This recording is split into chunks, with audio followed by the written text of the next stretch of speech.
ప్రేమ వివాహం చేసుకోవచ్చా? ఇప్పుడు చేసుకోవచ్చు అని అంటే కొంతమందికి ఇబ్బంది. అబ్బా ఈయన కన్నేన్రా అంటారు. చేసుకోకూడదంటే ఇంకొందరికి ఇబ్బంది. అన్నం అట్లా చెప్పి వెళ్ళిపోయాడు అంటారు. ఏం చేయాలి ఇప్పుడు? నేను ఏం చేస్తానంటే నేనేం చేశానో చెప్తాను. అయిపోయిందా? ఏమంటారు? నేనేం చేశానో చెప్తే అయిపోతుందా? నేను 2000 సంవత్సరం నుండి 2011 సంవత్సరం వరకు మధ్యప్రదేశ్లో ఇందోర్ అనే పట్టణంలో మిషనరీగా ఉన్నాను. మిషనరీగా ఉండి పరిచర్య చేశాను. పరిచర్య చేసే సమయంలో నేను మా పాస్టర్ గారితో కలిసి పనిచేశాను. మా పాస్టర్ గారు చాలా భక్తిపరుడు, చాలా దేవుని రాజ్యం కోసం చాలా కష్టపడతాడు. నేను ఆయనతో కలిసి పనిచేస్తూ ఉంటే వాళ్ళ అమ్మాయి నన్ను పెళ్లి చేసుకో అని నన్ను అడిగింది. నేను మా పాస్టర్ గారికి చెప్పాను.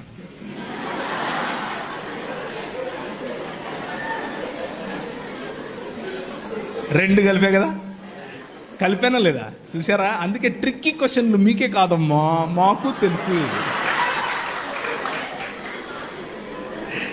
నేను మా పాస్టర్ గారికి చెప్పాను, అయ్యా మరి ఆమె నన్ను పెళ్లి చేసుకోమని అడుగుతా ఉంది, మీరు ఓకే అంటే సమయం తీసుకుని మా ఇద్దరికి కౌన్సిలింగ్ ఇవ్వండి, మేము పెళ్లి చేసుకుంటాం. లేకపోతే రేపటి నుంచి మళ్ళా దాన్ని ఏమంటారు, ఎవరికి వారే యమునా